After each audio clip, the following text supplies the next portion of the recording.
What's up, Misfits? This is Long Island Josh here with Lady Ashrose Hey, Misfits. and Dooley, aka Corey. Hello, Misfits. And we're here to discuss tonight's WWE pay-per-view event, Payback, that came from San Jose, California. Now, as tradition, let's go around the table here. Did you guys think this was a good show? I Oh, enjoyed it. I thought that there was a lot of really good matches. Some titles changed hands, and some pretty crazy and interesting things happened. What do you think, Corey? personally, I went in with the lowest of expectations because, I mean, due to the shakeup and everything like that, half of the show was not something you're going to continue with anyway. But I was pleasantly surprised by most of the show in general. I pretty much enjoyed the entire thing, which is surprising. Yeah, I agree with you, Corey. I didn't expect much, and I was surprised. So, overall, I think we can all agree that this was a good show, right? Yeah, Yep. So this absolutely. show opened right away with one of the matches I expected them to hold towards the end, but it was the United States Championship. Chris Jericho took on the current champion Kevin Owens, and because of all the roster movement, Owens, a Raw guy, went to SmackDown, still had the belt, so he was defending against Jericho, and the whole big thing here is if Jericho wins, he would go to SmackDown. And the thought that most wrestling fans had who are in the know was that this was an easy win. This was going to be an easy win for Owens because Jericho is supposed to be going on tour with this rock band Fozzy and going away. So the result of the match, obviously, was a swerve, and Jericho wins the belt, going over to SmackDown. Uh, but Ash, what were your thoughts on the match itself? I thought the match was really, balanced. I thought that Owens and Jericho both did a really good job, but Jericho just did better. I was surprised to see him win. I thought Owens was going to win, but I'm pleasantly surprised because I would prefer Jericho. I was hoping that Jericho was going to win. I was hoping that he would end up on SmackDown, and like Corey said, most likely he's going to take some time off soon because with his band Fozzy coming up, and he's just like getting right into it and more towards the end. The whole ending was based on that Jericho injured Owens' finger, and this is the same finger that helped Owens get out of submitting in a prior match. So it was funny that they did a callback to this. It's great storytelling. I mean, the two of them are two of professionals at the very highest sense of the word. I mean, again, I was very shocked to see Jericho win. They just started doing this Face of America thing with Owens. They built him a new Titantron, a new thing with his face. It's hilarious. And they already started building to Jericho versus, no, I'm sorry, for Owens versus Styles at Backlash. It seemed like this was an afterthought. It's a big swerve. I was really shocked to see Jericho go over, and I mean, I wouldn't be surprised to see him lose it on Tuesday, honestly. Because I was about to say, now having established that Jericho's the new United States champion, he is now an active member on SmackDown Live. I don't know if tomorrow on Raw we'll see him. Will he get to say goodbye, or boom, he's just a SmackDown guy? And I wonder, what does that mean? What is going to happen with him on SmackDown? Hey, it's a reason to watch, which is more than they've been able to do recently. Yeah, I'm pretty excited to see what happens with it, but that's, part of what they're doing with doing something people weren't expecting is it keeps you watching and interested. Speaking of something that I didn't expect, I just want to jump into the main event because this is really the only reason I watched this show. It was Braun Strowman took on Roman Reigns. Now, Roman Reigns was returning from being injured earlier, 2-3 weeks ago, when Braun attacked him in the ambulance and flipped it over and everything. So, what were you guys expecting this main event to be? Exactly what it was. Yeah, literally, like to the T. I just felt like Roman was gonna get spanked. Like I even said that to you before the match. I was like, he's gonna get spanked. And I thought Roman was going to win because, goddamn, you got to make Roman look strong. He's the chosen one. Vince loves this guy, and I honestly thought Roman was going to win here. Well, it's obvious that they're stretching the program. Braun won, but they had to mention that Roman was not at 100%. Right, they did He's mention that wearing a this whole multiple entire thing. times. Yeah, Cole mentioned it multiple times, and I mean, after the match, you get the beat down again to continue the feud. The blood packet in the mouth, which is becoming more and more of a fan of with Roman Reigns, it seems. Because they don't like doing real color. And Well, it's a PG show. Of course. And after the show, they did exactly what I thought they would do. Because I don't know if anyone stuck around, but after the broadcast, you just had the network on. They bring in Roman to the back, and Braun Strowman, "I'm not finished with you yet," Which up. is his catchphrase, right? We can agree that is his catchphrase. It definitely is. Sadly, though, Roman got the better of him really quickly there. So, Well, as a new person to wrestling, I'm going to tell you guys what this whole thing did for me, because I've really been enjoying the show that Strowman's been putting on. And I was actually like, I wanted Strowman to win. And I'm not going to lie, I was really happy that he did. I was like, yeah, Strowman, I like him. You know, he puts on the show. But I think what they were doing with Roman is they're trying to appeal to people's pity for him. You know, he's not at his full, you know, he's getting his butt kicked, he's getting beat up after the fact. Heck, he was bleeding out of his mouth at the end. So I actually started to feel bad for him at the end, and I started to be like, okay, maybe Strowman's not, you know. That makes me worried, because I was going to ask, like, were you falling for it? And you did. I was. I totally was. I have to admit it. Having, said everything we did, Braun won. So what does this mean? Where do you think this is going to go? Ash, what do you expect Monday night to be tomorrow? Oh, I literally have no idea, because nobody can take him down. Like, the Big Show couldn't even get him. So I'm totally clueless. I don't know what's going to happen. Let me just bring something, back into the circle here. Who's the current WWE Universal Champion? Brock Lesnar. Yes. We haven't seen him for a few weeks. He's probably coming back, and I wonder if when he comes back, does he challenge Braun, or does Braun challenge him? The last time you saw them in the ring, Brock stepped up right away, and Braun backed down, which is a classic trait in Braun, which I hate. As a Braun fan, I'm like, no, fight, don't back down. And he tends to back down, and it annoys me. Because he's a heel. You think Lesnar's coming back to build to a match with Braun Strowman at Great Balls of Fire? That's yeah. Great Balls of Fire. Maybe Paul Heyman comes back, his advocate first, because maybe you got to build to next week. But I think that's where this has to lead, unless they're going to kill another month between Roman and Braun. But this time, Roman's 100% because it's 3 or 4 or 5 weeks later. So Roman, he's 100%, and now he thinks he can take on Braun. No, I think you're onto something, Josh. I think they're building up to, who's going to take this guy down. So, yeah, you could be right there. Personally, I don't think we see Lesnar until the build for SummerSlam. That's me. The build for SummerSlam. I think you drag out Roman and Braun again, and you do a gimmick match, because they haven't done that. An ambulance match, I think, is what we're going to see. That kind of makes sense. Dumpster match, House of Horrors, ambulance match is next. Okay, we got to touch on this House of Horrors. Okay. Because, going into this, Corey, what did you think this was going to be? A pre-tape until going into the crowd. I thought it was going to be a little different than what they actually did, though. I thought there was going to be a bit more. How do I put this? I just thought it was going to be different than what it was. I thought it would. I think it was so weird that I thought it was going to be something that kind of happened at the arena, pre-taped, and then lead out, because we knew there was news saying that it was going to be something that starts off outside the arena, ends up in the ring. So, well, you and I had assumed that, but now, again, building up to this, I had asked Ash multiple times, what do you think this match is going to be? So, clueless. Ash, what did you think this was going to be? And did it deliver? What are your opinions? Because you're new to this, so this fascinates me. Well, being new to wrestling, the little bit that I've watched, like, I have never seen them do anything like they did with that. Like, it was so weird. I thought I was watching, like, a C-rated movie on the Sci-Fi Channel.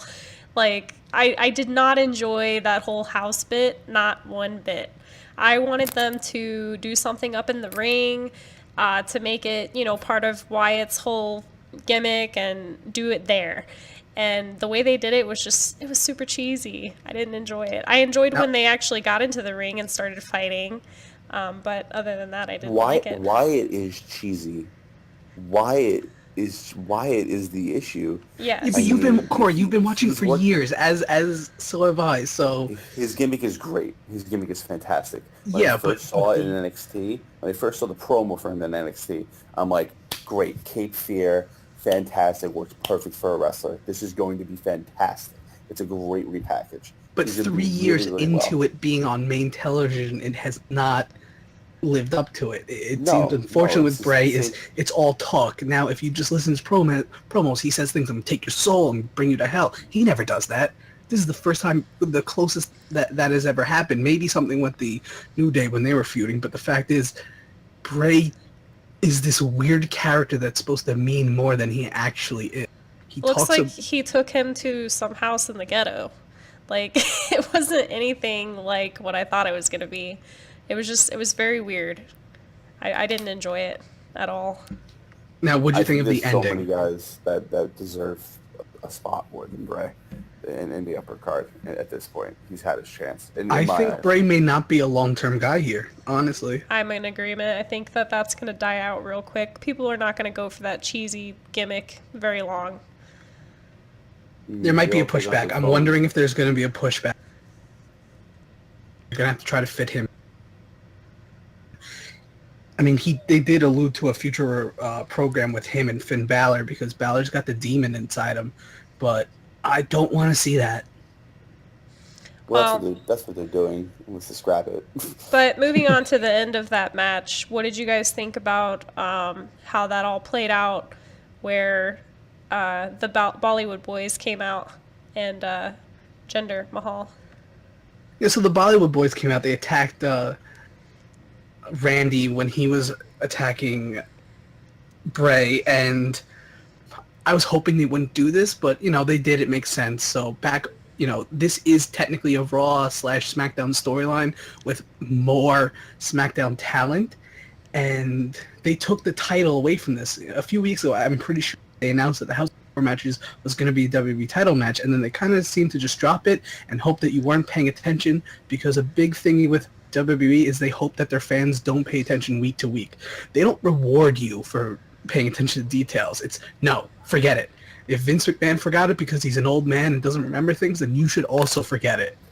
So I didn't want this to happen, but the Bollywood boys came out and they beat down Randy. Then Jinder Mahal came out and he had the WWE title because if you remember on SmackDown, he did steal it and they ran away in a Hummer limo or whatever it was.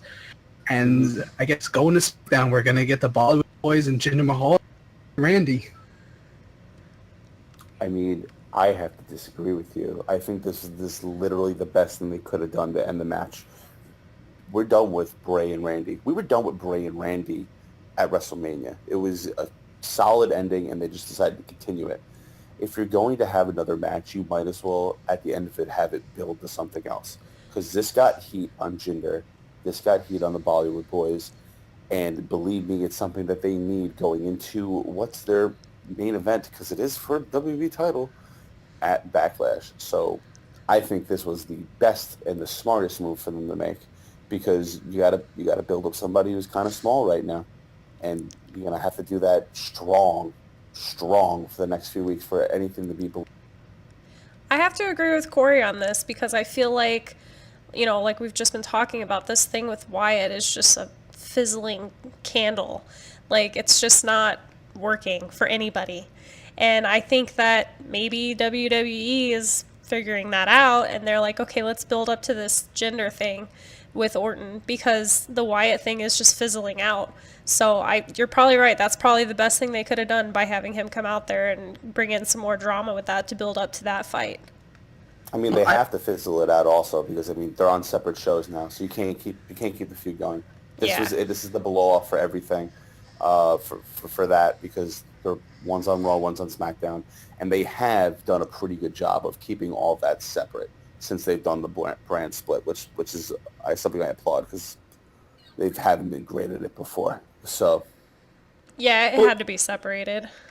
well, one of the things that I did like about the brand split is that it gave us Alexa Bliss and Bayley, because this is, it was part of the card that I was looking forward to. Anyone who's been watching these podcasts know I'm a huge Alexa Bliss mark, and I was a little worried after the brand split, the superstar switch up, whatever you want to call it, because Alexa Bliss's SmackDowns, she's little but she's a badass character, seemed to not have come over to Raw. Instead, we had she's a coward, but she somehow wins. And I felt like this match with Bayley was kind of what, Ash, you also picked up on this, but on SmackDown, we got the SmackDown Alexa Bliss back, which I really liked. What were your guys' thoughts? I really, really enjoyed this match. It was one of my favorites of the night because, like you, Josh, I was disappointed the last couple times that she's been on Raw because she's been cowardly. And I know she's playing that heel, but I just didn't enjoy that. I liked the badass Bliss. So that came out tonight, and I was like, yes, yes. So I actually was really excited for her, and I was happy that she won. I'm also happy that she won the belt in general, but the last few weeks since she's been on Raw, I really haven't seen her be so cowardly. She's playing the heel, and as you said, Ash, she's playing the heel, and she's very good at it. It's so good that she's coming off coward, so which I find is great because they talk about the women's revolution. You have Charlotte, you have Bayley, you have Sasha, you have Becky, you have all these girls that are touted to be the female John Cena, who's a big star out of all of them. And in the little 5 Feet of Fury is looking more and more like she's going to be the big name. Because right now, if you turned her right now, she'd be the number one for merchandise. She'd be the number one popular one because people love her. And she is very, very good at what she's doing. You had pointed that out earlier when we were watching it live, and I'm honestly very interested to honestly find out who is the biggest merch seller in the women's division. I think it's Bayley because they push her as, they do push her as the face, and all little girls should be like her. But Alexa Bliss is probably, I think now she's more beloved than Bayley because they kind of screwed transitioning her character from NXT to WWE. So that's just my thought. Ash, what are your thoughts on this? I mean, let's be honest. I don't want my daughters to look up to Bliss as much as I like how much of a badass she is and stuff. Bayley's that, lovable face and personality, and she's, the ones that I would say, okay, girls, be like her. But I like Bliss, but I'm thinking Bayley probably is going to be a little bit more popular in that department. Well, I'm only saying if you were to turn Bliss, if you would make her a good guy, she has a demeanor to herself, and you can easily be switched over to a good guy character. I think she would pull it off well, and the fact that she's getting these strong, clean wins over a lot of these women in these divisions is she's coming off as a strong character, and it's only going to be better for her in the future. She's going to be the biggest star out of all of them. She will be, especially once you see her become a good guy sometime probably next year. You'll see that her popularity is going to gain a lot. Corey, like you said, Alexa Bliss is credible because she has wins over legitimate contenders, other women. Especially if you watch since NXT, she has developed that way. Also in NXT, we saw the babyface version of her, which I think is not as entertaining as the heel. But I understand if you really play up that, like, she's undersized, but she's so good that she gets the job done. And if she's like not talking down to people, making fun of Bayley because maybe she's never kissed a guy because the Bayley character might be a virgin, that's been brought up into canon question. I think Alexa Bliss is better as a heel, but I'm at least happy that tonight she was more true to herself as she was on SmackDown. The past few weeks on Raw, she hasn't been. So leading tomorrow into Raw, I'm excited to see how they play this off because she's now the champion. Bayley obviously is, do a rematch, and come the next Raw, if they main event or if it's a pay-per-view, I'm curious to see how this develops. I would prefer that Alexa Bliss keeps winning, wins clean because she's just good and, takes on the Raw women's roster and just beats them, and maybe that's when you bring up Asuka because Alexa Bliss is so good she goes through them, and then, hey, look at this new element. But that's getting ahead of ourselves. Now we're just fantasy booking. But the question is now, I mean, a lot of people thought this whole program was going to lead to Bayley versus Sasha. I mean, the turn for Sasha and doing Bayley and Sasha for the belt. But now that Bliss has the belt, does Bayley just fall into the background right away? Does she get her rematch? Because either can happen. Or does Sasha step up and we see Sasha versus Bliss in a who's more ratchet off? Like... What I think will happen is that Bayley will get her rematch, but Sasha will cost her that. And then I don't know if it leads to the turn or if it's a post-match beatdown because of shenanigans, but I think that you're going to have a three-way title picture with Sasha, Bayley, and Alexa. I could definitely see that. I mean, but we're back to the same exact problem that the Raw's Women's Division was before. It's just about the three girls. You just take out Charlotte and you slot in Alexa. Maybe Sasha costs Bayley the belt, and then that's a reason why Bayley stops going for the belt and goes after Sasha, and you have them have just a legit feud, not around the belt. And then I don't know, Alexa fights some other female on the roster. I'm trying to remember who they even have. Dana Brooke, I think, is the only other face they have. Who knows? Who knows? I don't know.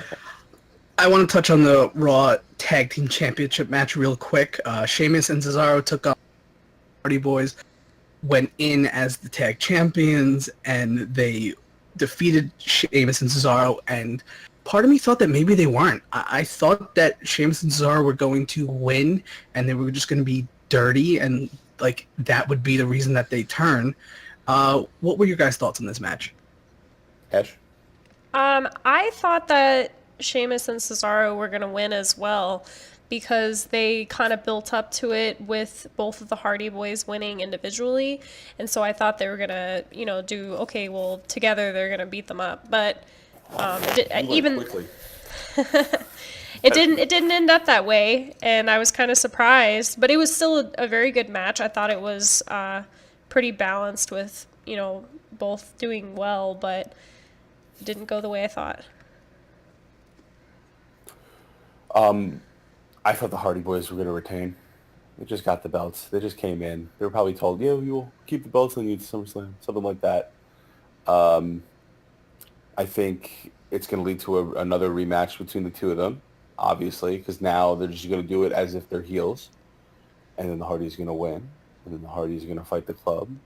Hardys are going to win, and the Hardys are going to fight. But probably by that time, the Revival comes back, and then you have a real solid match between the two of them. And that's when you start going into the broken stuff. Well, if anyone didn't actually watch the show, the Hardys did beat Sheamus and Cesaro, but Sheamus and Cesaro beat these guys. Jeff Hardy lost a tooth. Can we talk about that for a second? He literally lost a fucking tooth. Now, I missed the exact moment, but Corey thinks it happened when Sheamus kicked Jeff Hardy in the face. It was. It literally was. In the face. I'm pretty sure I saw his tooth go flying. Yeah, so, I mean, it's 2017. Dentistry is leaps and bounds that it was years ago. So I'm sure Jeff's smile is going to be just fine. Wait, so you predicting right now, come tomorrow on Raw, Jeff Hardy will have all his teeth? Yes. No, I think they leave it out. It's part of the show. He's going to be missing a tooth for a while. No, they'll show pictures, but I don't think they'll be missing a tooth for a while. You got to get that stuff done. Like, it's great, it's a show, but at the same time, you're missing. You don't want that hole to plug up. You got to get that tooth back in. Exactly. You got to get that shit fixed. So this ends where Sheamus and Cesaro, after a hard match, they lost to the Hardy Boys. And the Hardy Boys, they're on each side of the turnbuckles, they're celebrating, and Cesaro runs in, attacks Jeff. Then Matt's like, what are you doing? And then Sheamus hits him. So Sheamus and Cesaro are now heels. This feud is most likely going to continue. So where do you think this goes? Ash, where do you think this will go? I just want to say first, I kind of saw this coming because when they had their individual matches at the end, they played up this whole bit where they're like, oh, these guys are so sportsmanlike, shake their hands. And then this time around when, the Hardy Boys were trying to check on them and shake their hands and stuff, and they're, playing up this sportsmanlike conduct again, and then I was like, nah, this is not gonna play out that way. They've got to turn it around, and they did. I knew that was coming. I didn't expect the turn. I expected it honestly just to be even Stevens, and just they wanted to go with the face. The face is the first time they fought. I guess I was a little caught off guard by the turn, honestly, which is I mean, it's not surprising though. I just don't like Cesaro. Speaking of being caught off guard, but what did you guys think of the ending to the Cruiserweight Championship match? Because Austin Aries took on Neville. Neville's the current champion. What did you guys think of the ending? I thought it was really cheap. Obviously that's what the heel's gonna do, but I just was kind of disappointed that Neville did what he did to get disqualified so that Aries didn't get the belt. Now, due to a stupid rule in pro wrestling, if you're the champion and you get yourself disqualified, like Neville did, being the champion, he got himself disqualified because he didn't want to lose to Austin Aries because it looked like Austin Aries was going to win. So because Neville got himself disqualified, he gets to keep the belt. Yep. As is wrestling. So this feud will continue. Yeah, and I think they're going to play into TJ Perkins a little bit more with Neville, so we'll see how that plays out. All right, so the only match we haven't gone over is Seth Rollins and Samoa Joe. This match, because I'm not a huge fan of Seth Rollins, but I'm a huge fan of Samoa Joe, it just kind of evened out, and I just was meh. What were your guys' thoughts? I liked it overall. I mean, I know what these both guys are both capable of, and you're not seeing it. Even on these pay-per-view shows, which aren't really pay-per-view shows, but anyway, you're not seeing the best that they can do, which is, I don't know what they're saving it for at this point, unless they save it for when they're the main event. I kind of understand that. I think you're never going to get to the main event unless you show it beforehand. I mean, I know what Joe can do. Joe can still go. Seth Rollins is literally one of the best in the world at wrestling, in all honesty. They just... Maybe Seth's fault to Steph, honestly, for after the injury. Maybe he's come by. I thought the match was... on clinic matches before he was hurt for that 1 year. It is what it is. Yeah, I mean, I enjoyed the match. I thought it was decent. I don't think it was anything crazy or special. They definitely were highlighting, while Samoa was trying to get his knee and whatnot. But I liked how, he fought through it and won the match. But it wasn't anything special, but it was a good match. I mean, Ash, if you want to see Samoa Joe, I know you're new to wrestling. If you want to see Samoa Joe at his best, if you could search out Joe vs. Punk 2 from League of Honor. It's fantastic. You'll get a real idea of what Samoa Joe is capable of in the ring with a guy that is similarly built, maybe not similarly styled as Seth Rollins, but similarly built, and who's also fantastic. So that's definitely something for all the misfits out there to search out by any means and try to watch on a website like something that you can get daily, and you maybe have a motion. See if you can find that. I see what you did there. So just let's go around. Final thoughts. Going first. I didn't expect this show to be good. I wasn't looking forward to it. There was a lot of stuff that was just like, yeah, it's probably going to be good, but I don't want to waste my time actually watching. There's other things I'd rather do. But having watched the show, it was good. I really can't complain. And if you haven't watched it, it's definitely, to me at least, it's definitely worth watching. Definitely worth the $9.99 to get the network. If you've never subbed before, you can get it for free for a month, and I take advantage of that. What did you guys think? It's a good show. It was surprisingly good. I really thought it would be very bad, but it wasn't. And what made it, because the storylines weren't very good, but what made it good was the actual wrestling, which is really not always the formula WWE takes. But hey, I was surprised. Yeah, I'm in agreement with that. I didn't really enjoy the storylines too much, some of them, but the wrestling was legit, and I enjoyed that part of it. You know, the House of Horrors thing, that was pretty much my biggest disappointment about the show, because I was like, I had a friend ask me, they're like, what are you looking forward to the most about Payback? And I was like, oh, the House of Horrors. But that was like such a fucking letdown. I was like, this is a huge disappointment. But the rest of it really pulled through for me and made the show good enough, you know, to enjoy aside from that. Well, I'm glad that you guys liked it. So, Misfits, we hope you enjoyed this review of WWE Payback. If you did, please hit that like button and hit subscribe if you want to get more podcasts about wrestling, video games, and we have other content on the channel also. And we want to hear back from you. Your opinion matters, so please leave a comment. Thanks for joining us, Misfits. You guys have a good night. See ya.